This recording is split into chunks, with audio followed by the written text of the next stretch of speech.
नमस्कार बच्चों। आज हम बायोलॉजी का जो चैप्टर 1 पढ़ रहे थे उसका सेकंड लेक्चर स्टार्ट करने वाले हैं बच्चों। पिछले लेक्चर में हम लोगों ने क्या पढ़ा था, ये एक शॉर्ट रिकैप ले लेते हैं। पिछले लेक्चर में मैंने आप लोगों को लाइव प्रोसेस चैप्टर स्टार्ट कराया था और उसमें मैंने आपको बताया था कि लाइव प्रोसेस का मतलब क्या होता है। हमें 7 मेन लाइव प्रोसेस के बारे में पता होना चाहिए, वैसे कई सारी होती हैं, और उन 7 लाइव प्रोसेसेस को मैंने एक ट्रिक या एक फॉर्मूले के द्वारा आपको याद करने को बोला था, और वो फॉर्मूला था मिसेस रेंट। एम का मतलब था बच्चों, एक बार रिवाइज कर लेते हैं इस फॉर्मूले को भी। एम का मतलब था मूवमेंट, जिसे हम लोकोमोशन भी कहते हैं। आर का मतलब था रेस्पिरेशन। एस का मतलब सेंसिटिविटी। उसके बाद दोबारा जो रेंट में आर आता है उसका मतलब रिप्रोडक्शन था। ई का मतलब एक्सक्रीशन था। एन का मतलब न्यूट्रिशन था, और टी का मतलब ट्रांसपोर्टेशन या सर्कुलेशन भी कह सकते हैं। उसके बाद आपको याद होगा बच्चों, हम लोगों ने 4 मेन टॉपिक्स पढ़े थे। मैंने आपको बताया था कि हमारे सीबीएसई के सिलेबस में 4 मेन टॉपिक्स हैं। पहला है बच्चों न्यूट्रिशन, उसी में डाइजेशन, ह्यूमन बीइंग से रिलेटेड और अमीबा से रिलेटेड टॉपिक्स आ जाएंगे। उसके बाद बच्चों आता है रेस्पिरेशन, फिर आता है ट्रांसपोर्टेशन, और उसके बाद आएगा एक्सक्रीशन। इस प्रकार से बच्चों 4 जो मेन टॉपिक्स हैं वो हमारे सिलेबस में थे बच्चों। उसके बाद हम लोगों ने पहला टॉपिक स्टार्ट कर लिया था और वो था न्यूट्रिशन बच्चों। मैंने आपको बताया था कि न्यूट्रिशन का मतलब क्या होता है, न्यूट्रिएंट्स क्या होते हैं। देयर आर 6 एसेंशियल न्यूट्रिएंट्स, इस बात को याद रखिएगा। प्लांट्स को बहुत सारे न्यूट्रिएंट्स की आवश्यकता होती है, जो आपने 9th क्लास में पढ़े होंगे, जिन्हें आप माइक्रो और मैक्रो न्यूट्रिएंट्स के नाम से भी जानते हैं। बट हमें 6 एसेंशियल न्यूट्रिएंट्स की आवश्यकता होती है। उसके अलावा मैंने एक चीज़ और बताई थी जिसका नाम था रफीज बच्चों। रफीज जो है आपको सूप, पोरेज, और जिसे हम दलिया भी कहते हैं, खिचड़ी, ऐसी चीज़ों से मिलता है बच्चों। मैंने छोटा सा एक रिकैप या आप ये कहें कि हिंट 6 न्यूट्रिएंट्स के बारे में आपको बताई थी, 7 के बारे में। उसके बाद बच्चों हम लोगों को क्या करना है, आइए स्टार्ट करते हैं बच्चों। आज के लेक्चर में हम बात करेंगे न्यूट्रिएंट्स के बाद कि न्यूट्रिशन कितने तरीके से हो सकता है, यानी कि मोड्स ऑफ न्यूट्रिशन की बात करने वाले हैं बच्चों। बच्चों न्यूट्रिशन का मतलब मैंने आपको बताया था, the process of intake of the food, the process of taking in the food. भोजन ग्रहण करने की जो प्रोसेस है, जो प्रक्रिया है बच्चों, उसे हम कहते हैं न्यूट्रिशन, पोषण। क्लियर है। इसके 2 बेसिक मोड्स है बच्चों न्यूट्रिशन के। पहला बेसिक मोड है ऑटोट्रॉफिक न्यूट्रिशन और दूसरा है हेटेरोट्रॉफिक न्यूट्रिशन। अब बच्चों आपको ये पता होना चाहिए कि ऑटोट्रॉफिक न्यूट्रिशन और हेटेरोट्रॉफिक न्यूट्रिशन में क्या डिफरेंस होता है। तो आइए स्टार्ट करते हैं बच्चों। ऑटोट्रॉफिक न्यूट्रिशन की अगर बात करें बच्चों, तो ऑटो मतलब होता है सेल्फ और ट्रॉफिक मतलब होता है एनर्जी लेना। ये आपको याद रखना है, इस बात को समझ लीजिए। कई बुक्स या कई टीचर्स बताते हैं ट्रॉफिक मतलब न्यूट्रिशन, वो भी सही है, या ट्रॉफिक मतलब एनर्जी, वो भी सही है। ठीक है, ऑटो मतलब सेल्फ और ट्रॉफिक मतलब टेकिंग एनर्जी। इस बात को समझ पा रहे हैं आप? क्लियर है। तो ऑटो वर्ड जो आप देख रहे हैं, सेल्फ, और ट्रॉफिक वर्ड का मतलब है बच्चों एनर्जी या न्यूट्रिशन या भोजन, फूड। क्लियर है बच्चों? चलो, ऑटोट्रॉफिक न्यूट्रिशन होता क्या है, ये स्टार्ट करते हैं। इस मोड में, इस तरीके के न्यूट्रिशन में जो ऑर्गेनिज्म है बच्चों, वो अपना खुद का खाना बना लेते हैं खुद से ही, यानी कि खुद अपना ही खाना बना लेते हैं। उन्हें आवश्यकता नहीं पड़ती किसी और चीज़ की, किसी दूसरे ऑर्गेनिज्म की। हाँ, उन्हें इस काम को करने के लिए, खुद का खाना बनाने के लिए कुछ इनऑर्गेनिक सब्सटेंसेस की ज़रूरत पड़ती है। अब बच्चों आप समझ लीजिए इस बात को, 2 प्रकार के मटेरियल्स हमें मिलते हैं जनरली अपने चारों देखने में। एक होते हैं इनऑर्गेनिक और एक ऑर्गेनिक। इनऑर्गेनिक क्या होते हैं, जो लिविंग ऑर्गेनिज्म से नहीं जुड़े हुए हैं, जैसे कि CO2 है, वाटर है, O2 है, कुछ गैसेज हैं, इस प्रकार टेम्परेचर, इस तरीके के फैक्टर्स जो हैं वो इनऑर्गेनिक में आते हैं बच्चों।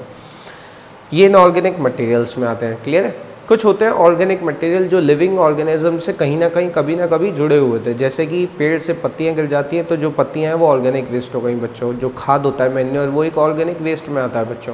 क्लियर है।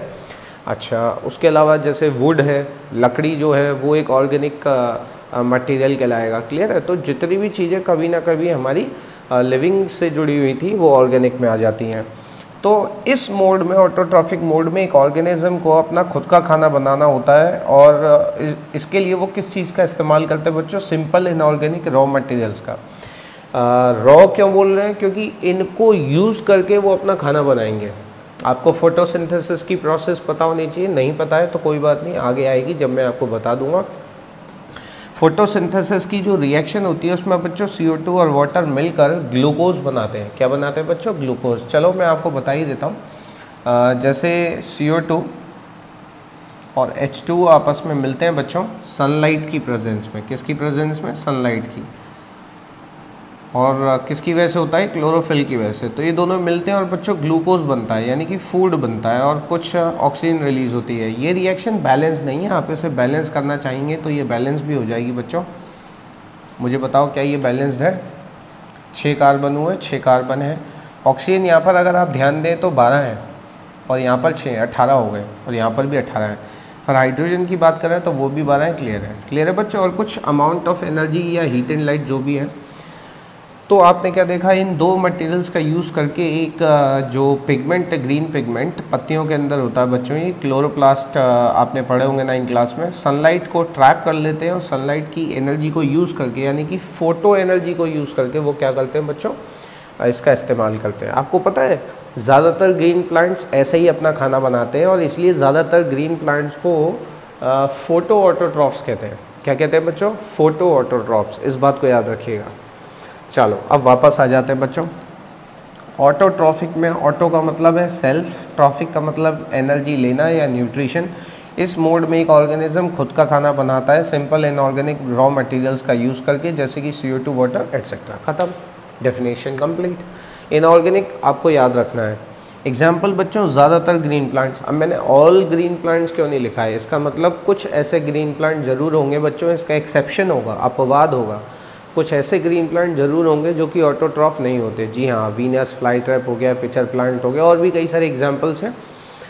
कुछ स्पेशल जगहों पर ही पाए जाते हैं। तो इस प्रकार के प्लांट्स, इसलिए मैंने ऑल ग्रीन प्लांट्स नहीं लिखा है, most of the green plants लिखा है। और कुछ बैक्टीरिया होते हैं जैसे नाइट्रोसोमोनास, इस तरह के बैक्टीरिया हैं।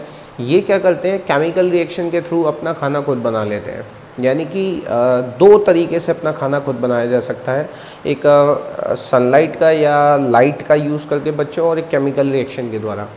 जो ऑर्गेनिज्म सनलाइट की मदद से अपना खाना बनाते हैं उन्हें ग्रीन प्लांट्स वो फोटो ऑटोट्रॉफ्स कहलाते हैं, और ग्रीन प्लांट जनरली ऐसा ही करते हैं। बैक्टीरिया जो होते हैं बच्चों वो कई डिफरेंट प्रोसेस करते हैं नाइट्रोजन वगैरह के साथ, और इस तरीके से वो अपना खाना बनाते हैं। तो कुछ बैक्टीरियाज जो है ना वो अपना खाना खुद बनाते हैं, लेकिन वो केमोट्रॉफ्स, ऑटोट्रॉफ्स होते हैं। केमो मतलब वो केमोसिंथेटिक होते हैं, मतलब वो केमिकल रिएक्शन की मदद से अपना काम करते हैं। उसमें सनलाइट का यूज़ नहीं होता, जबकि इस रिएक्शन में सनलाइट का यूज़ करते हैं। क्लियर है बच्चों? ये है। अच्छा, कोई डाउट हुआ करे तो आप मुझे कमेंट में बता सकते हैं, ठीक है, कि ये क्या चीज़ है। तो अगर कोई डाउट है तो आप कमेंट में भी क्लियर कर सकते हैं इस चीज़ को। चलिए बच्चों, नेक्स्ट न्यूट्रिशन की अगर बात करूं बच्चों, बुक्स में बहुत ही कम बुक्स हैं जिसमें आपको ऑटोट्रॉफिक की भी टाइप्स मिलेंगे, बट मैंने आपको थोड़ा सा बता दिया। वैसे तो इसमें और डिटेल में भी जा सकते थे, बट इतने की आवश्यकता नहीं है। अब नेक्स्ट जो है वो आते हैं, और ये थोड़ा ज़्यादा इंपॉर्टेंट है क्योंकि क्वेश्चन इसी से बनते हैं, इसके टाइप्स से वो समझ लेते हैं। हेट्रो मतलब होता है बच्चों अदर्स, और ट्रॉफिक मैंने बताई दिया एनर्जी टेकिंग, है ना, एनर्जी लेना, जो मैंने यहाँ बताया था। इस मोड में क्या होता है, ऑर्गेनिज्म अपना खाना खुद नहीं बना पाते। जैसे कि हम, अब हमारे साथ क्या दिक्कत है बच्चों, आपको पता होगा, हम धूप में बैठ जाएं तो क्या ऐसा होगा धूप हमारे बॉडी पर, स्किन पर पड़ेगी और खाना बन जाएगा अपने आप? ऐसा कभी नहीं होता है। तो इस मोड में ऑर्गेनिजम्स अपना खाना खुद नहीं बना पाते हैं और दूसरे ऑर्गेनिजम्स पर डिपेंड हो जाते हैं डायरेक्टली और इनडायरेक्टली। ये बात याद रखिएगा, और ये कंप्लीट डेफिनेशन है। डायरेक्टली और इनडायरेक्टली का मतलब हुआ कि सीधे तौर पे भी, जैसे लायन ने डियर को खा लिया तो वो डायरेक्टली उसने अपने आप उसको मारा, उस पर डिपेंड हो गया और उससे अपना फूड लिया। बट कई बार हम इनडायरेक्टली भी होते हैं बच्चों। क्लियर है? इस चीज़ को आप समझिएगा। जैसे कि एक एग्जांपल अगर मैं इनडायरेक्टली का देना चाहूँ तो अभी वैसे तो आ ही जाएंगे, खैर सेप्रोफाइट्स में आ जाएंगे, कि एक ऑर्गेनिज्म था, उसकी सड़ी हुई चीज़ें थी, जैसे एक पेड़ से पत्तियाँ गिरी। अब पेड़ पर तो फीड नहीं कर रहा, जो फंगस है, जो बैक्टीरिया है, वो उस पत्ती को सड़ा गला के खाएंगे, तो वो सेप्रोफाइट्स में आते हैं। क्लियर है बच्चों? चलिए, अब अगर आप ध्यान देना तो सारे एनिमल्स, क्या ऑल एनिमल्स लिखा है, बट एक एक्सेप्शन भी लिख दिया मैंने, एक्सेप्ट ग्रीन एल्गी। जो बच्चों एल्गा होता है, आपने सुना होगा, काई भी बोलते हैं हम उसे, सिंगुलर में आप एल्गा और प्लूरल में आप एल्गी कह लीजिए। क्लियर है बच्चों? तो ये आपको पता होना चाहिए। ज़्यादातर सभी एनिमल जो हेटेरोट्रॉफ्स हैं, कुछ एक दो को छोड़कर, और जो आपकी बुक्स में है वो मैंने आपको बता दिया ग्रीन एल्गी। क्लियर है?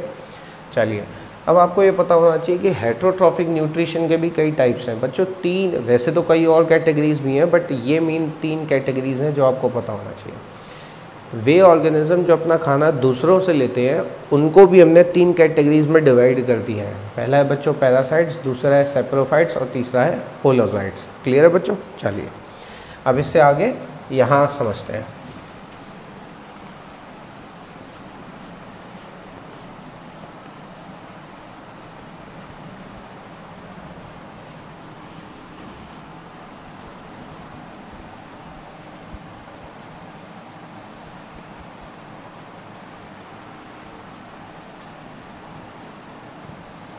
चलिए बच्चों, अब बात करते हैं हेटेरोट्रॉफ्स की। बच्चों हेटेरोट्रॉफ्स को भी हमने 3 मेन कैटेगरीज में डिवाइड किया हुआ है बच्चों।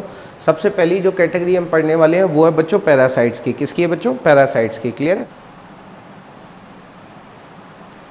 Types of heterotrophs. तो सबसे पहला जो कैटेगरी आती है बच्चों वो आती है पैरासाइट्स की, जिन्हें हम परजीवी भी कहते हैं, क्योंकि ये दूसरों पर जिंदा रहते हैं। अब होता क्या है, समझना ध्यान से, इनकी डेफिनेशन क्या है बच्चों। Some organisms live inside or outside the body of other organism।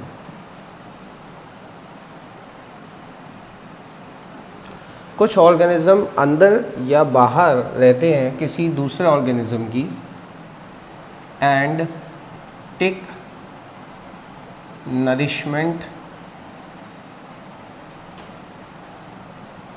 From that body. अच्छा, ये जो अदर ऑर्गेनिज्म है इसे हम होस्ट कहते हैं बच्चों। क्या कहते हैं? होस्ट। ठीक है, other body.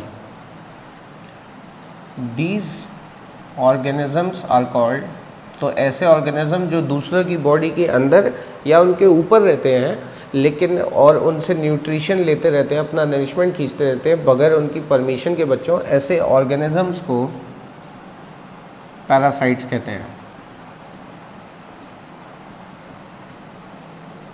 And this mode is called parasitic nutrition. और इस मोड को क्या कहते हैं बच्चों? Parasitic nutrition. तो हेटेरोट्रॉफ्स को हमने 3 कैटेगरीज में डिवाइड किया बच्चों, पैरासाइट्स, सेप्रोफाइट्स और holocytes. Parasitic nutrition, saprophytic nutrition, holozoic nutrition. Clear है? तो अभी हम पैरासाइट्स की बात कर रहे हैं। मैं फिर रिपीट करता हूँ बच्चों, पैरासाइट्स यानी कि परजीवी होते क्या हैं? ऐसे ऑर्गेनिजम्स जो कि किसी दूसरे ऑर्गेनिज्म की बॉडी के अंदर या फिर बाहर रहते हैं, जिसे हम होस्ट भी कहते हैं बच्चों, और उससे नरिशमेंट लेते रहते हैं अपना विदाउट उसकी परमिशन के। इस बात को याद रखिएगा। उस चीज़ को आप चाहो तो यहाँ लिखो, अदरवाइज मत लिखो, विदाउट इट्स परमिशन।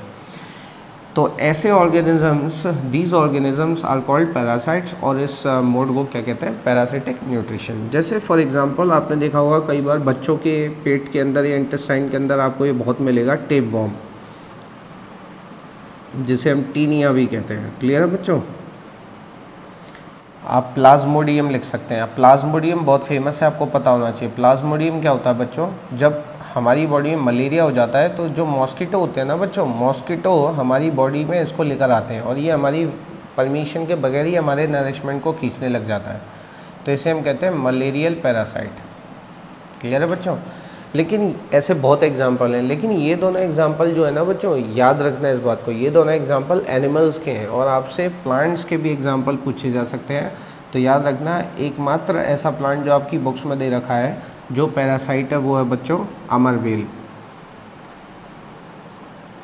जिसे हम कसकटा भी कहते हैं, इज द प्लांट पैरासाइट।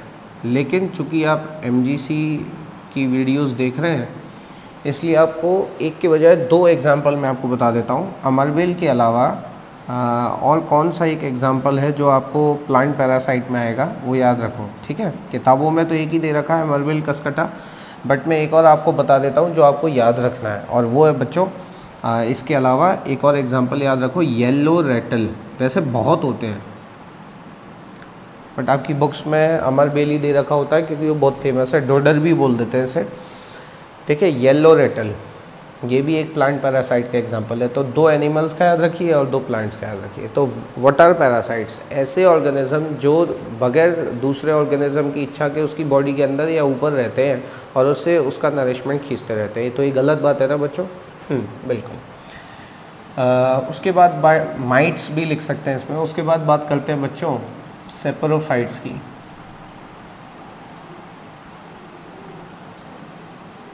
अब सेपरोफाइट्स क्या होते हैं वो समझो। Some organisms release a digestive enzyme, एक डाइजेस्टिव एंजाइम छोड़ देते हैं,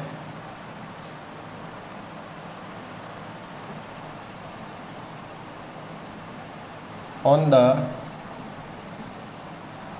rotten और dead decaying matter like leaves, wood, vegetable peels etcetera. ज़रूरी नहीं यही हो बट ज़्यादातर इसी तरीके की चीज़ें, ठीक है बच्चों, जिससे वो सड़ा गला सके। सम ऑर्गेनिज्म रिलीज है डाइजेस्टिव, और डेड बॉडीज़ भी होती हैं। हाँ, इस बात को तो मैं बताना भूल गया, डेड बॉडीज़ भी लिख सकते हो। Some organism release a digestive enzyme on the rotten और dead decaying matter like leaves, dead bodies, vegetable peels etcetera. यानी कि कुछ ऐसे ऑर्गेनिजम्स होते हैं जिन्हें कहीं भी कोई सड़ी गली चीज़ या मरती हुई चीज़ दिख जाए और वो बायोडिग्रेडेबल हो तो वो उस पर अटैक कर देते हैं। कुछ फंगस हैं, कुछ बैक्टीरिया हैं, और वो अपने अंदर से डाइजेस्टिव एंजाइम रिलीज़ करते हैं बच्चों और उसे पचाने लग जाते हैं।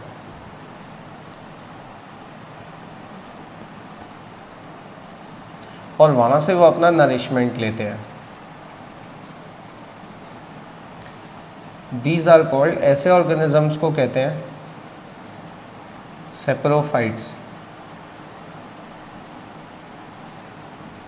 and this mode is called सेपरोफाइटिक भी कह सकते हो, सेपरोट्रॉफिक भी कह सकते हो, सेपरोफाइटिक न्यूट्रिशन। क्लियर है बच्चों? ठीक है। इसके एग्जांपल बहुत सिंपल है। जैसे आपने मशरूम सुना होगा, फंगस है, एक प्रकार की फफूंद है। क्लियर है बच्चों? कई सारे कुछ बैक्टीरियाज भी होते हैं, सम बैक्टीरिया, तो ये इसके एग्जाम्पल हुआ, एटसेट्रा लिख दीजिएगा आप आगे, ठीक है। ये सेपरोफाइट्स हो गए बच्चों। अब तीसरी जो कैटेगरी है बच्चों वो समझ लीजिए। तीसरी जो कैटेगरी है उसमें हम आते हैं होलोजाइट्स। होलोजाइट्स क्या होते हैं समझ लीजिए। Some organisms usually eat their, eat की जगह अच्छा शब्द आना चाहिए consume their food by engulfing, या आप एक और वर्ड लिख सकते हो स्वेलोइंग। स्वेलोइंग का मतलब होता है बच्चों निगल लेना, ठीक है। साबुत चीज़ों को जैसे हम निगलते हैं ना, हमने एक खाने का टुकड़ा लिया, उसे निगल लिया, निगलने के बाद चबाते हैं और छोटा करते हैं, लेकिन पहले तो ऐसे ही निगलते हैं। Some organism usually consume their food by engulfing और स्वेलोइंग। दीज आर कॉल्ड, इन्हें होलोजाइट्स कहते हैं, and this mode is called holozoic nutrition. Clear है बच्चों? इसे होलोजोइक न्यूट्रिशन कहते हैं। इसके एग्जाम्पल में हम आते हैं ह्यूमंस, तो ह्यूमन बींग्स लिख लीजिएगा, अमीबा एट्सेट्रा। जरूरी नहीं है यही 2 एग्जाम्पल है, बहुत है, लायन है, टाइगर है, काऊ है, बफेलो है, डियर है, बहुत सारे एग्जाम्पल्स हैं, बट मैंने 2 फेमस लिख दिए जो आगे भी हमें पढ़ने हैं। हमें अमीबा का भी पूरा टॉपिक पढ़ना है, न्यूट्रिशन का, और हमें ह्यूमन बींग्स का भी पढ़ना है बच्चों। क्लियर है? ये है कहानी, नोट कर लीजिए इसे, ठीक है? ये है कहानी बच्चों। चलिए आगे बढ़े। तो ये थी आज की कहानी जो मेरे को आपको बतानी थी। हाँ, और एक चीज़ और मैं आपको बताना चाहता हूँ कि अगर आप होलोजॉइड्स का क्लासिफिकेशन करना चाहें तो वो भी हम कर सकते हैं। होलोजॉइड्स का क्लासिफिकेशन हम कैसे करेंगे? ईटिंग हैबिट के बेसिस पे, on the basis of eating habit. ये भी 3 प्रकार के होते हैं बच्चों, होलोजॉइड्स भी। सुना होगा आपने हार्बीवोर्स, बट मैं और डिटेल में नहीं जाऊंगा इतना क्योंकि काफ़ी है और इसमें से आता भी नहीं है जनरली। और तीसरी जो कैटेगरी है वो बच्चों ओमनीवोर्स। क्लियर है? हर्बीवोर्स जो शाकाहारी होते हैं, कार्निवोर्स जो मांसाहारी, और ओमनीवोर्स जो दोनों खा सकते हैं जैसे कि हम। क्लियर है? चलिए, तो आज के लिए इतना ही काफ़ी है, बाकी इसके आगे ही कहानी अगली क्लास में। नमस्कार।